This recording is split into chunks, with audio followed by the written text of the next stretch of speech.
કિશન થાંથા ઉપર ચડી ગયો. તો કિશન કે હું થાંથા ઉપર ચડું તો જ થાંથું નીચું થાય, નકર નીચું ન થાય.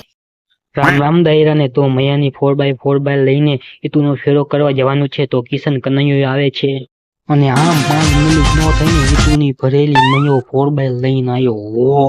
અને આમ ઈતુ ભરેલી 4x4 ઊભી રાખીને હું કિશન ફટાફટ બેસી ગયા. અને પછી મયાની 4x4 છનનન છનનન છનનન છનનન છનનન છનનન કરતી આવેલી. કિશન તો જાળીને બેસી ગયો તો કે હું પડી ગયો તો આવતી સાતમ આઠમ મારે સુધરી જાય. અને આપણા બટુકભાઈ ગુફામાં તપસ્યા કરે. પોલીસ ચોકીદાર તો રસ્તામાં બેઠા. અમને એમ કીધું કે ઓવરલોડ ભર્યું હોત ને તો ટોપરા પાક ખવડાવવાના હતા.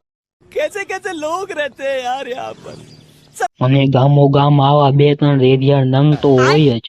અને રસ્તામાં 2 ઈટું પડી ગઈ બોલ. અને કિશન કનૈયો તો 4x4 રિવર્સમાં લેવા માંડ્યો. અને અહીંયા પાકા પાયાનું કોકનું મકાન ઊભું થાય છે અને આપણે અહીંયા ઈટુનો ફેરો ઠલાવવાનો છે. અને 4x4 નું ઈટું ભરેલું થાંથું ઊંચું કર્યું.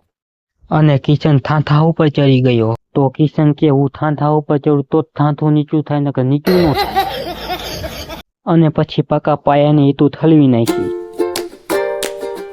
આ છોકરો કે મને વ્લોગમાં લઈ લે, મારે તમારે જેમ વ્લોગર બનવું.